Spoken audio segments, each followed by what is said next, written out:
Is a stylist really a job? Because isn't it just given to rich women that don't really need to work, something to do? And now being in the industry for quite a few years, that is kind of the case.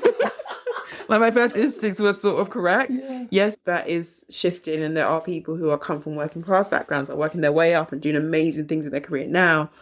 But ultimately, if you're not trying to be entrepreneurial with your intentions in this industry, you're just trying to get a job that pays your bills, I would say your earning potential will be very limited.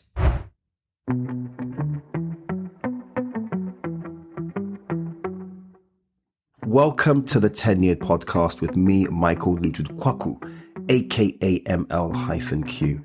Now, this podcast is all about being in real conversation with everyday people that have dedicated over 10,000 hours to their craft over a decade.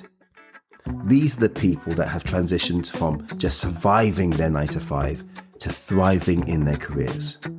Learn from them, so ultimately you can create a blueprint to build a life you love and a legacy to inspire the next generation. Welcome to Tenured. On this episode, we are looking beyond the red carpet, the glitz, the glam, and the high-priced couture to ask the question, what does it really take to build a sustainable career in fashion? Now, with the rise of social media and the huge popularity of the Met Gala, people think it's easy, cool, and well-paid to be in fashion.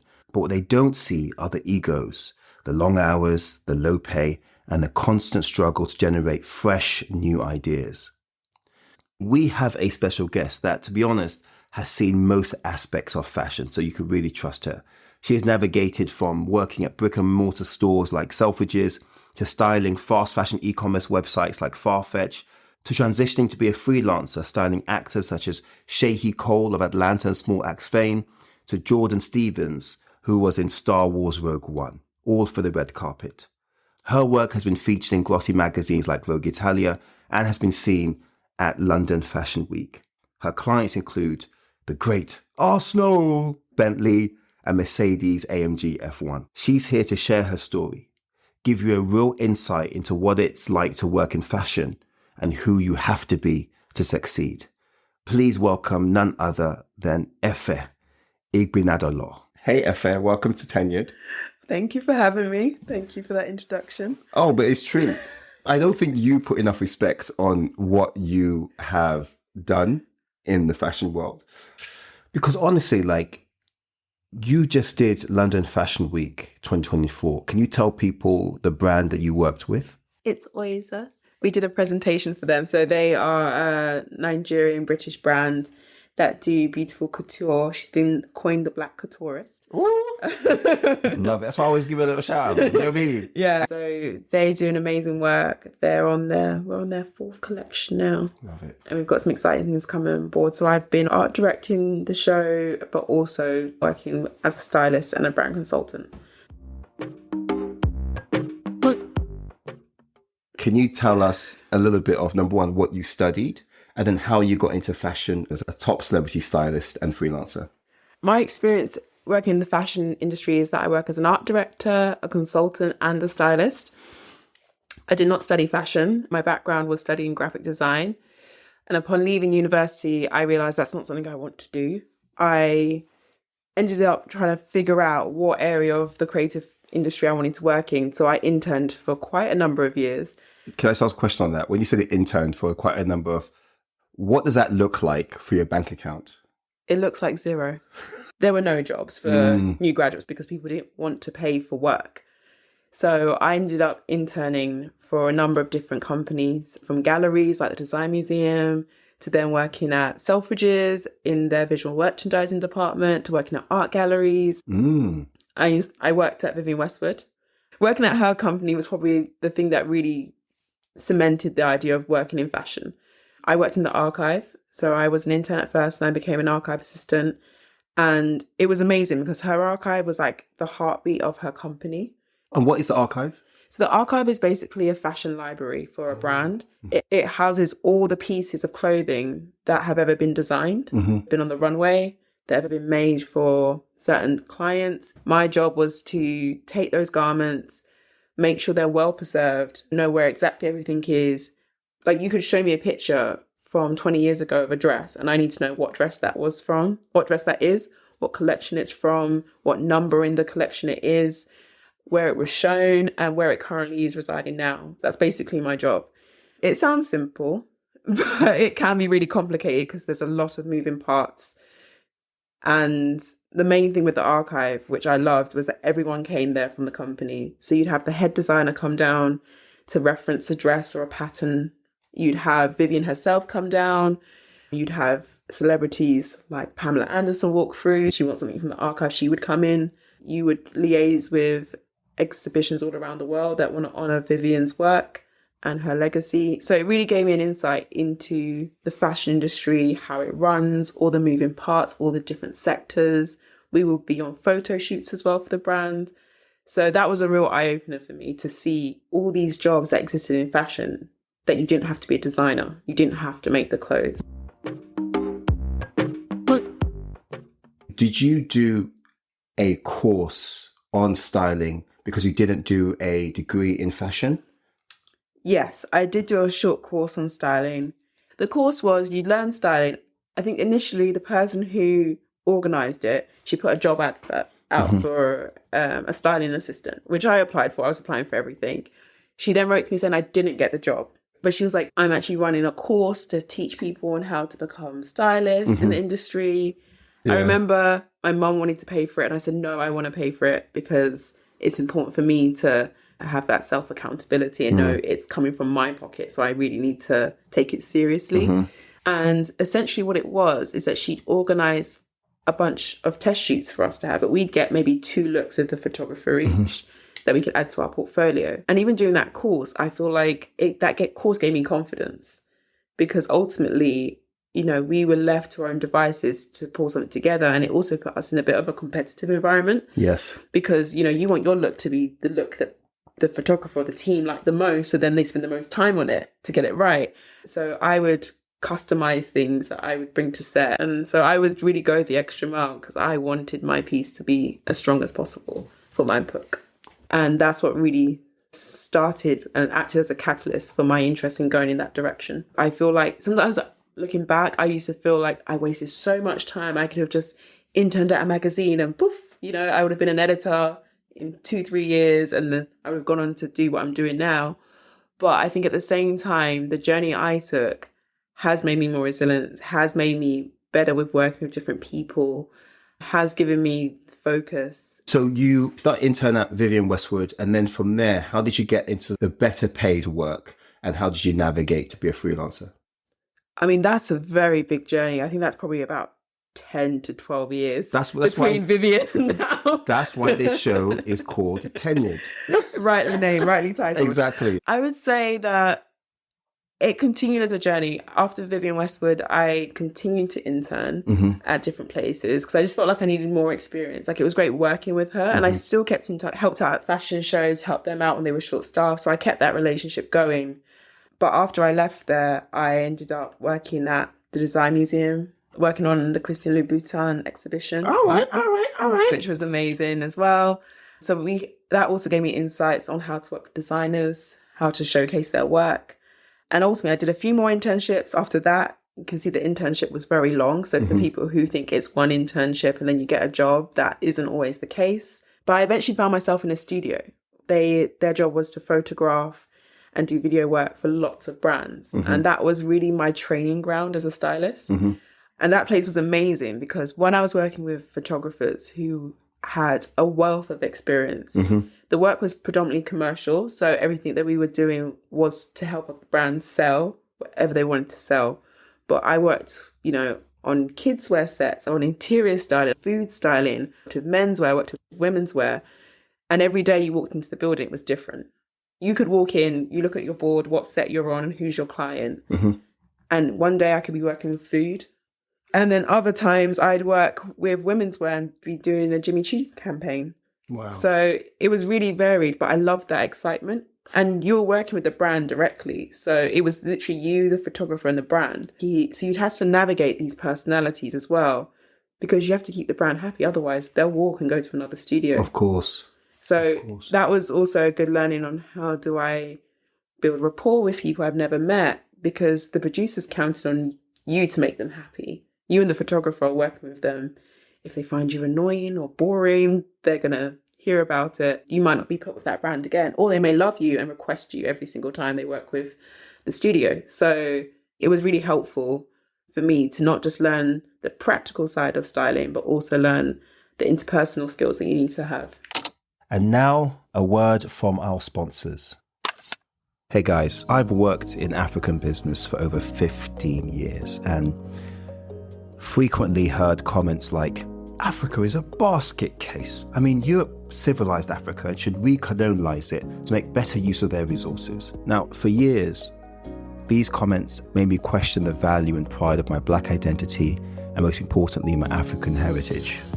But everything changed when I met a man called Robin Walker, who was an African Union historian. Over 3 transformative years, he unveiled 200,000 years of Black achievement, revealing the indelible fingerprints of Black people on the tapestry of human history.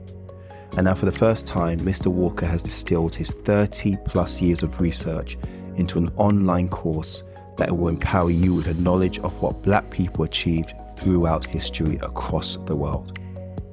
And as a limited time special offer, tenured listeners get a whopping 50% off Robin's course. So check out the link in the show notes. And remember, knowledge is power, but power is progress.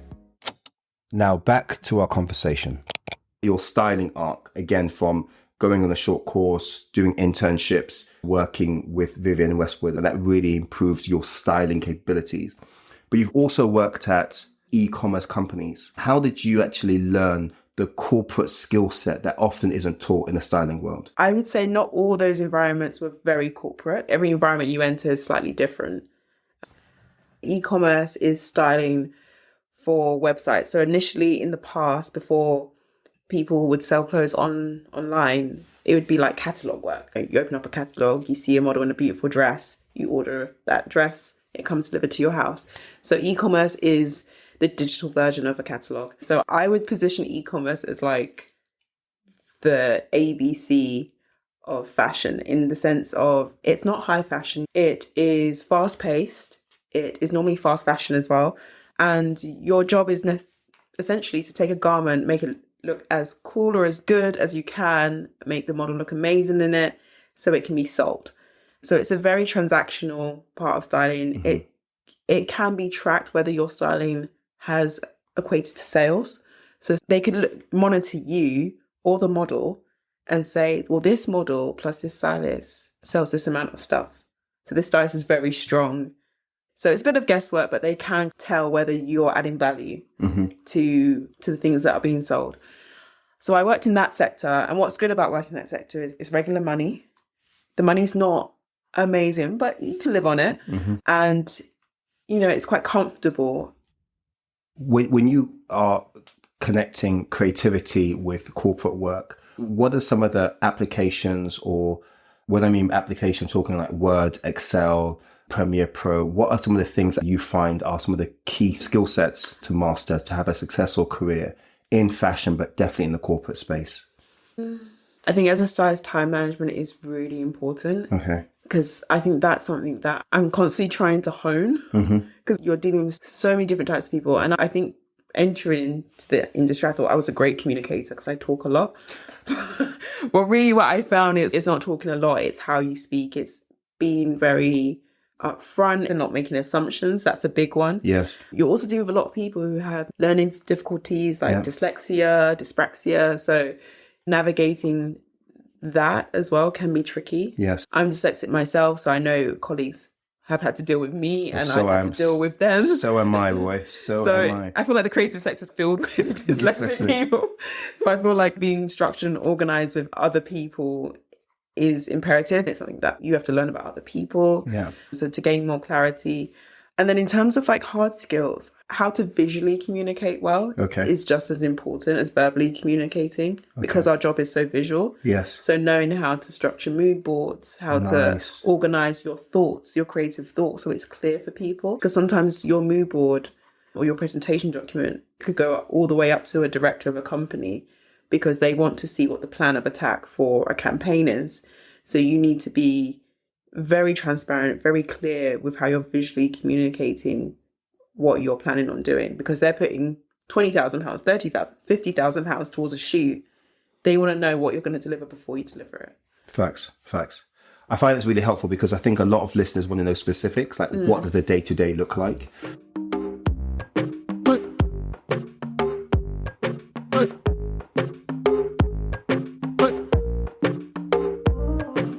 Your job is to make garments look as sexy as possible. Yes. And get people to buy. Yes. I'd love to know on set, what is the hierarchy? And so people know how to manage relationships, but also communicate. I would say on set, the hierarchy changes depending on the specific job. Okay.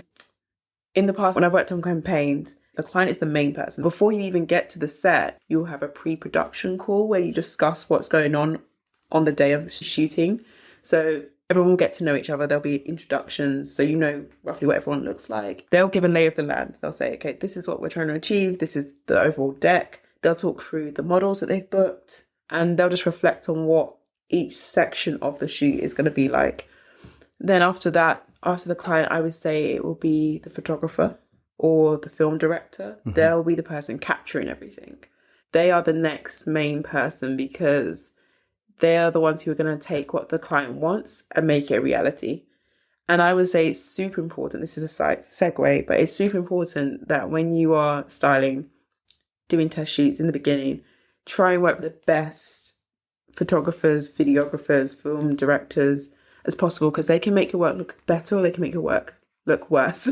You know, because the quality of your work only shines if their photography or their capturing looks its best as well. So the photographer has a lot of sway, a lot of jurisdiction on set. They're the next person. Then they have their teams. They'll have their assistants, their DOPs. That's director of photography. Director of photography, especially on film more than photography. They'll have their digis, who are the people who organise the files and organise all the things that are being shot that day, make sure it's saved and backed up effectively. They will also be in charge of keeping track of lighting on set. They're also super important.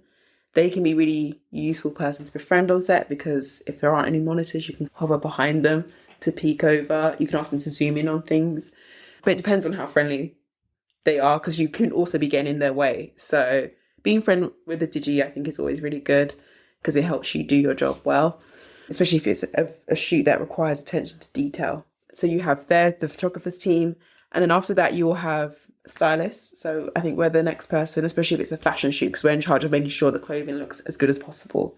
So a lot of times when I'm on set, you have to balance it out. I can be very OCD with everything looking perfect, but other times photographer, we can retouch that out.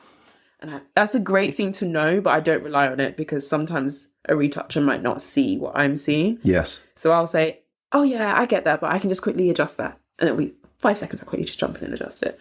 So, and I also tell the photographer precursor, I'll be like, I am going to get on your nerves today. Just FYI. I love it. I'm a stickler. Just tell me if I'm doing too much. But I think that's what I always go in telling them, because some stylists don't get involved as much. They just switch off. I stay switched on throughout. And I think it's important that clients see me making corrections before the photographer or they see it. Yeah. So then it's the stylist, and then after that will be my team. So my assistants, I probably have 1 or 2, sometimes just 1. And then after that you have hair and makeup. So they're also in charge of making the person in front of the camera look the best that they can be. Mm-hmm. Outside of the people who are on set, you'll also have, let's say, an art director. So they can be from the client side, or they can be an independent art director. Yeah. They will work with the photographer on things like lighting, angles, capturing certain details and information. So they're really important. They're just alongside the client. If it's not an art director, you might also have a movement director. That's quite a new sector within production. What do they do? So they direct the talent in front. They're very expertise in movements. They could have a background of dancing. They could have a background of stage performance, like an actor. And they can really work with different types of people. So if I'm doing a sports campaign and we're dealing with athletes, it might make sure that whatever movement they're doing looks the best it can look on camera. So an athlete may just be like, oh, you want me to lift up a weight? Cool. But the movement director will be like, no, squat deeper. and then push up with a big thrust, and then it gives that impact for the camera to work with. Yes. So it just enhances their movement to be more engaging visually. I would say something like e-commerce and like a brand like ASOS, it doesn't take that many people. Okay. This is more like for a big campaign. If I did a sports campaign for Nike, Okay. that would be like the amount of people who are involved in that would be up to 50 people. Wow. When you include like catering, lighting assistants, set designers. Wow. But something like ASOS e-commerce, I would say be the photographer, the stylist, the model, hair and makeup, maybe 5 people. So it's a lot less, but that's because the turnover is so quick and they're probably doing it every day. It seems you know this now after more than 10 years in the game. You know how to make a set come to life, make those clothes look really good. But I would love to know any horror stories of when things haven't gone to plan and how you might be able to either rescue the situation or just one that's totally failed but learn from it. I always used to say I love a challenge because all I seem to get are jobs that are challenging. And I used to say I love a challenge because I like thinking on my toes, I like problem solving. It's like really where I feel I come alive as a creative person, is not living in the problem, but solving it. And that gets me excited. Like I get a little adrenaline rush. I'm not saying that anymore. So I used to work at a company that was very fast turnaround. I mean, we would shoot and then within a day or two, the product would be online. And between us shooting it and it being online, it would have to be selected, it'd have to be cropped, it'd have to be retouched, and then it had to be uploaded online. I remember one day the model was there, the photographer was there, hair makeup was there. The clothing didn't arrive. The clothing didn't arrive? Yeah, it was like stuck in customs or something.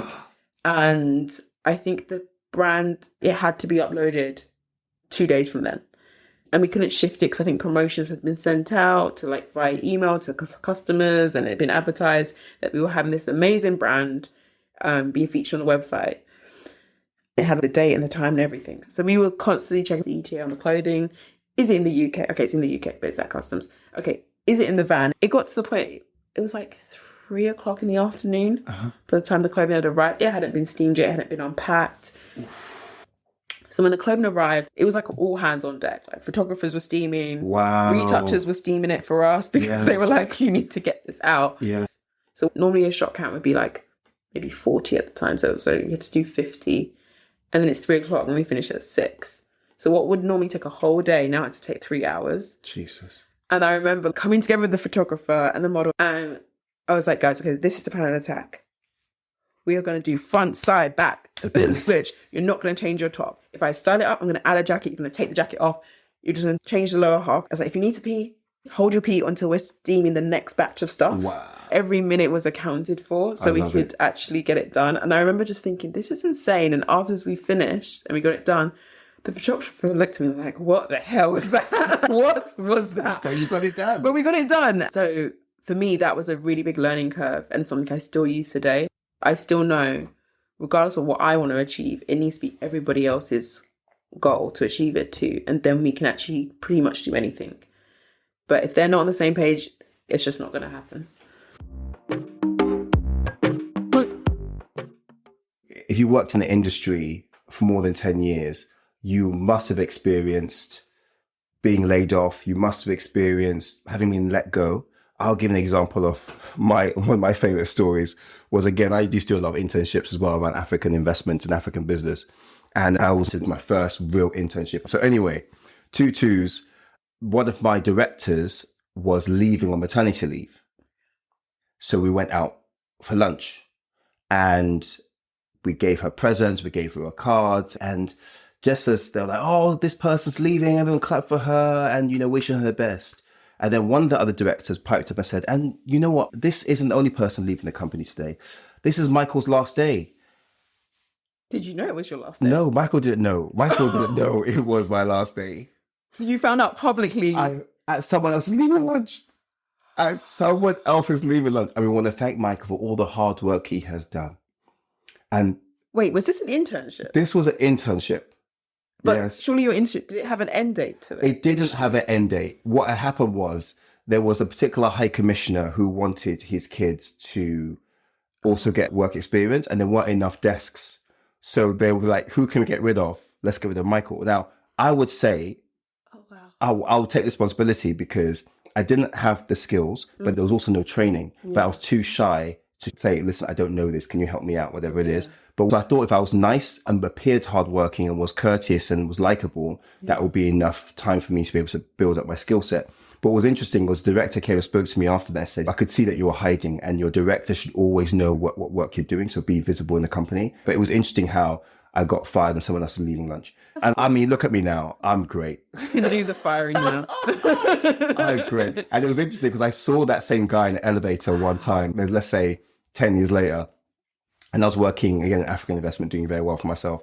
And you could see he remembered that conversation. He was a bit sheepish. But my point was, you can't be 10 years in any kind of game without being laid off or being fired or having some kind of toxic manager. So I want to ask you what you've experienced. And so people listening can actually learn from how they could potentially navigate situations which will happen in fashion because there's egos. Yeah. There's celebrities. Yeah. There's a lot of money at the top. Yeah.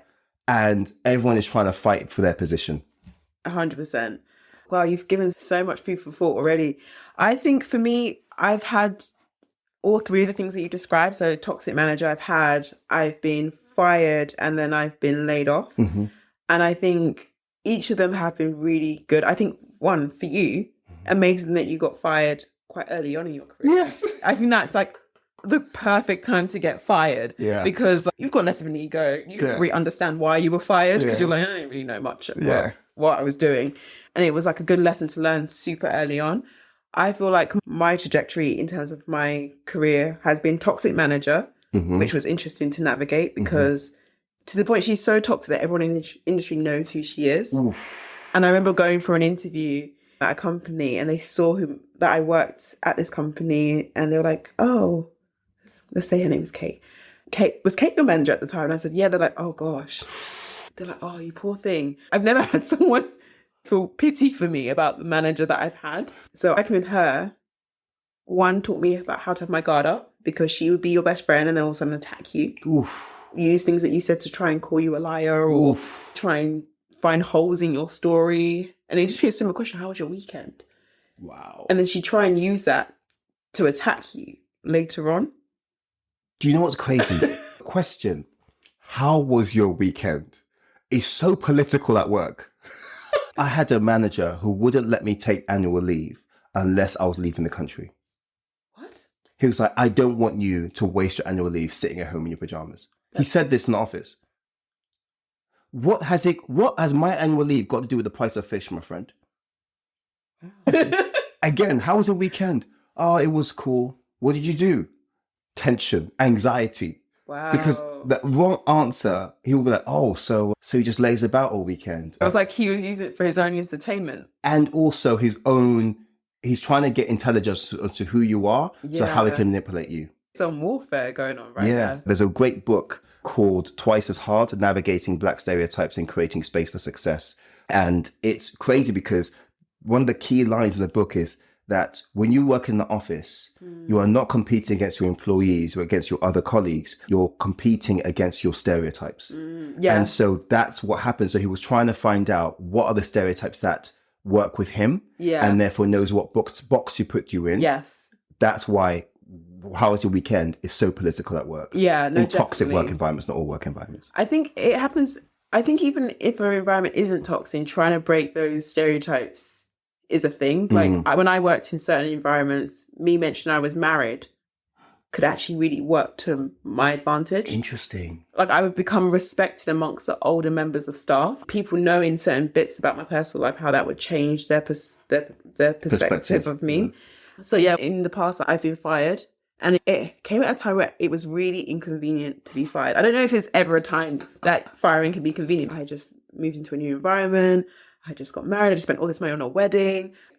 I was not looking to get fired. Yes. And it hurt so much, I think, at the time because I'd worked so hard. It was a job that was only meant to be 3 days a week. So for me, it was a great job because I could dip my toe into freelancing and branching out from working full time. And it was a really creative role, but it was in a small company. And I just thought, yeah, this is great. But what I found out was the person who hired me, which was a COO, she was quite toxic. She just had this aura of negativity surrounding her that if we laughed in the office, it was a problem. Like, if we just exhibited too much joy, she would shut it down. And she had come to me and basically told me before firing me that people didn't like me in the company. And this took me completely by shock. Because you are very likable. Thank you. I mean, that's really kind. I think I could talk to a wall and have a great conversation with a wall as well. That's what I'm saying. And all the people she cited, I was like, I mean, I thought we had a great relationship. I don't think I was being delusional. She was like, yeah, they're frustrated with you, that you asked them for help. And I said, well, you've told me that if I need help to ask these people. Yes. But I've always given them the option that if they're busy, don't worry, I'll do it myself. It'll take me longer, but I can manage.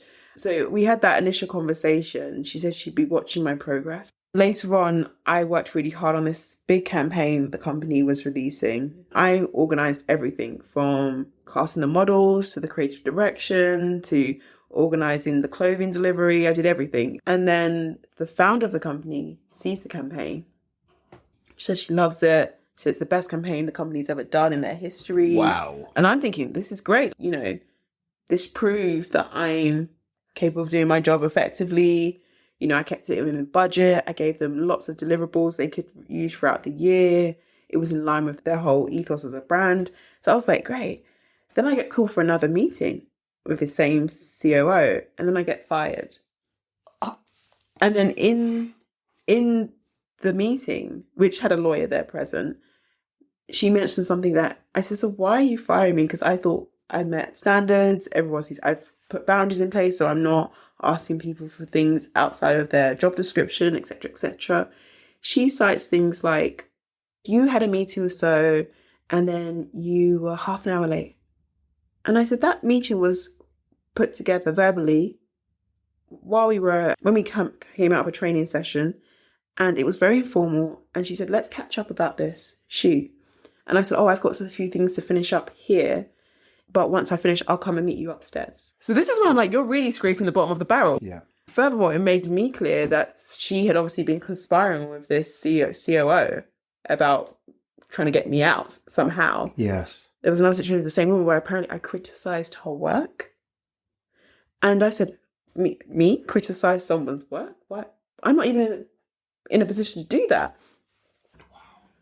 And I found this interesting because the person who was calling me out on this had told me in the past, in front of a room full of people, the work I had produced was disgusting. And she went on a big old tangent. And then when I let her finish her tangent, I said, so how can I improve for next time? She said, I don't know. Oh my God. So I found this very strange that my feedback was being seen as criticizing, but what she did to me in a public setting that was in front of the whole staff in the head office. And then she gave no way of improvement, but just called it disgusting. She also gave me the option of, we can just say that you need to leave. And I said, no, I'm telling people you fired me. Can I say, I'm sorry you went through these things, but the reason why I bring it up on every episode is because the world isn't fair. Yeah. But the world also has systems that we have built systems on top of. Yeah. You know? And I want people to understand that when they join these industries, when they join these companies, this is the fact of life. You're going to experience these things. And so I want you to be able to have your eyes open as to what to potentially expect so you know how to navigate. How did it feel? At first I brushed it off. Okay. I was very much, I hate this place anyway. I'm still... So it was initial relief. And then after a few months went by, I couldn't find work straight away. There wasn't that many jobs available. And so I think after a while, then it set in where I was like, I'm an adult, got bills to pay, all of that kind of stuff. Can I ask, were you the only black person in the office? I was the only black person in the head office. They did use one black model. Let's stay first. Yeah. They used one black model who is now my friend. Like, we're friends. She's a photographer now. We work together and collaborate. So yeah, I was the only black person in the office. Everyone else was white or Asian. It just doesn't look good. I find that often it's not necessarily people saying bad things about black people. I think what it is, who is worthy of being saved or advocated for or being given the benefit of the doubt. Yeah. That's what I find how, especially in creative industries, particularly in relationship-led companies where who you know and what they think of you is so important, especially in the world of fashion. And now that you say that, that was exactly my position. I didn't have someone higher up in the company to vouch for me or to take me under their wing, where there were people there who did less work than me. But they had someone on the hierarchy to be like, you're mine, take your number away. Looking back and knowing that, you know, you would have been fired or laid off, what are the things that you would have done in hindsight? I think what I would do better after being fired when I was being fired was, one, know my rights. Yes, okay. So know that I could have had someone come in to be a witness to it, or I might have asked, can I record this? So if I do decide to take legal representation, there is a trackable thing. I don't know if that's allowed, but I think you can ask for the permission. Sure. And when you say, because I might want to take this legally, they are going to sit up straight and realize that they cannot just run their mouth how they want. Also, ask more questions when you're being fired. Okay. As in why. Also, I think I could have, in hindsight, taken them to court for wrongful termination. Because I think now that I understand what the company was going through, they hired someone after me, but they hired someone a lesser salary, a lesser role. Yeah. It really needs to be a redundancy because they couldn't afford me anymore. But instead of paying me redundancy and calling it that, they decided to fire me. And that's where I'm like, that's wrongful dismissal. This should have been a redundancy. Pay me. Because what company fires you and says, no, you can tell people that you left? I'm sorry. You know, why are they advising you to lie? Back. And even when I told people that they fired me, the head of buying came and said, they just can't afford you. Wow. And I feel like the thing that I regret the most is not after being fired, seeking legal counsel and actually making a fuss of it. Because I was like, I don't want my name to be blacklisted in the industry. It's so small. No, I want to thank you. And like, if you're listening, definitely take note of this, because these are the kind of practical experiences that I want you to be prepared for, because boy, it is wild out there sometimes. You mentioned money. Let's talk about it. Yeah.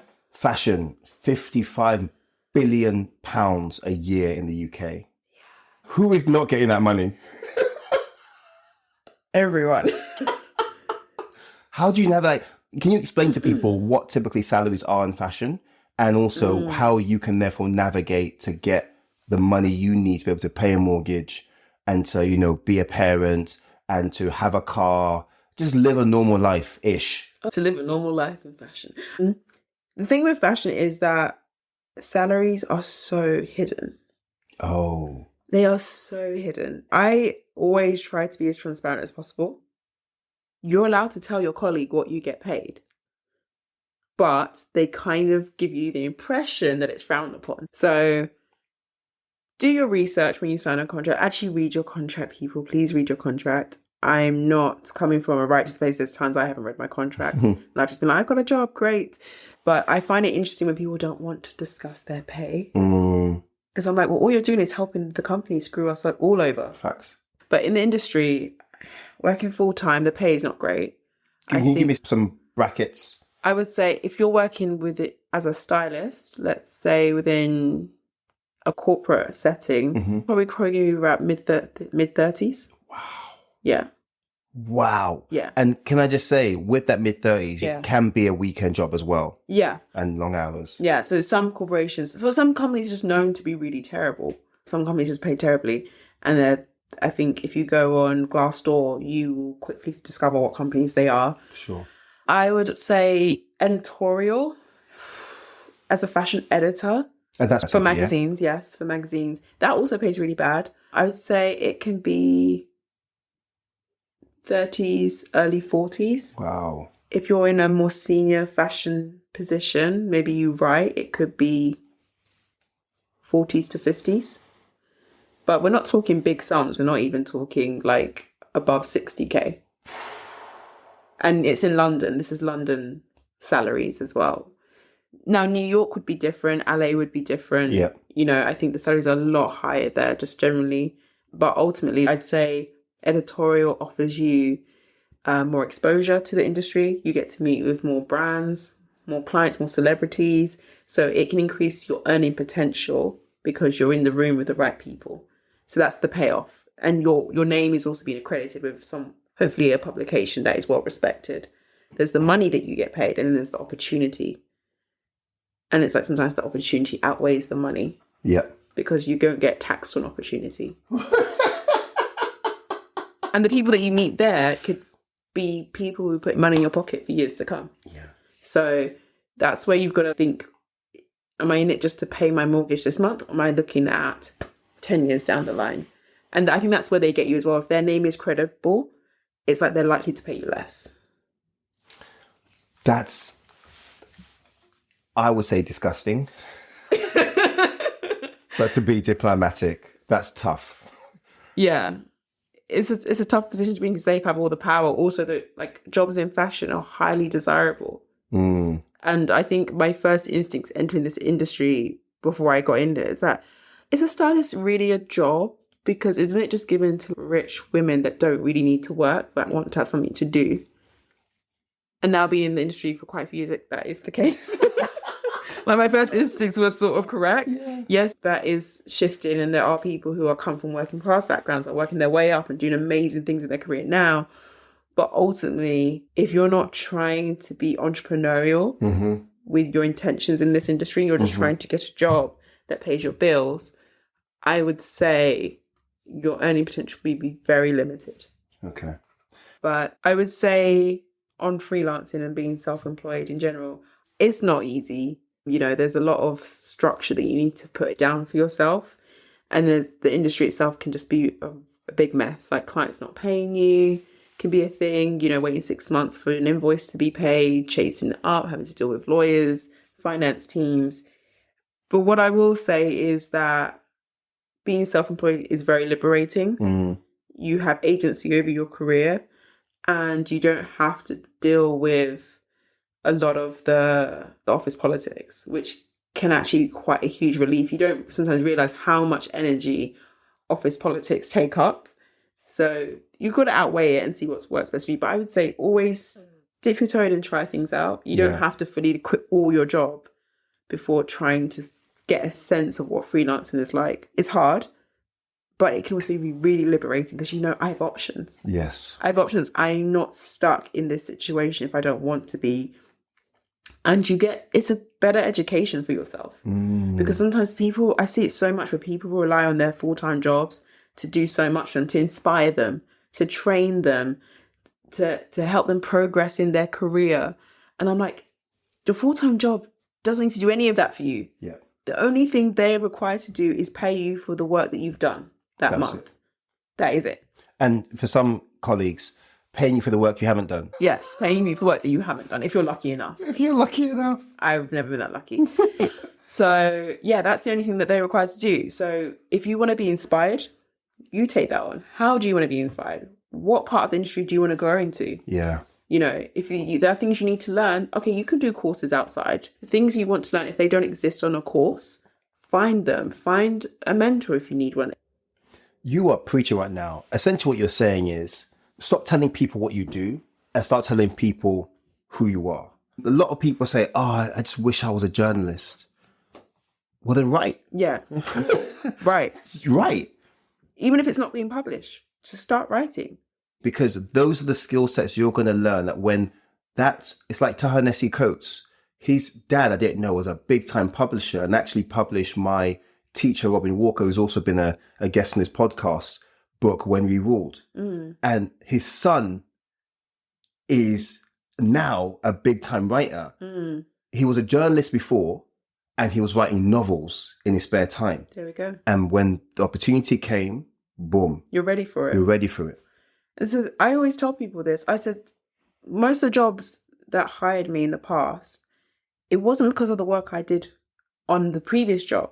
Because some of the commercial work you do is worried. So if I want to work on more creative shoots, I'm not going to try and push the company to do more creative shoots.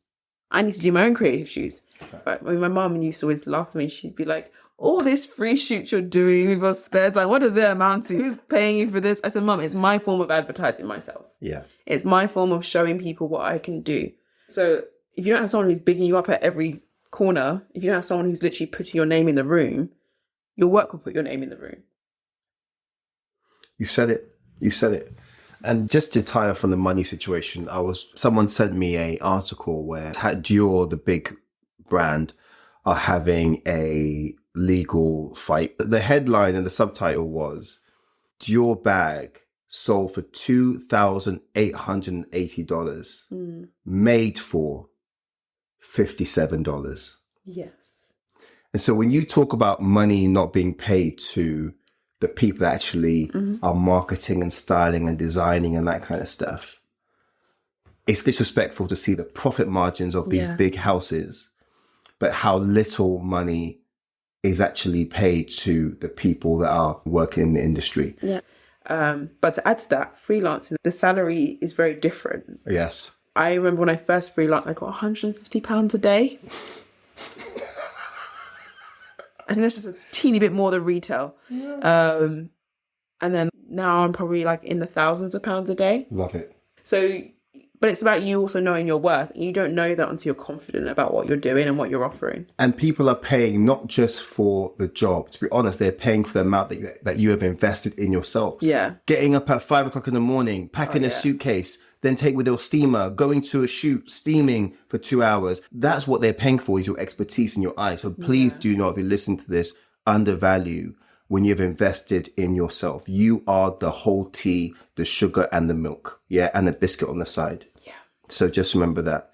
Well, Efe, it's been an absolute pleasure. Thank you for sharing your journey. Thank you for being so open and so vulnerable and really giving people an insight into what it is to be a stylist in a day-to-day, but most importantly, how you can be a stylist and an entrepreneur at the same time and how that can open doors for you.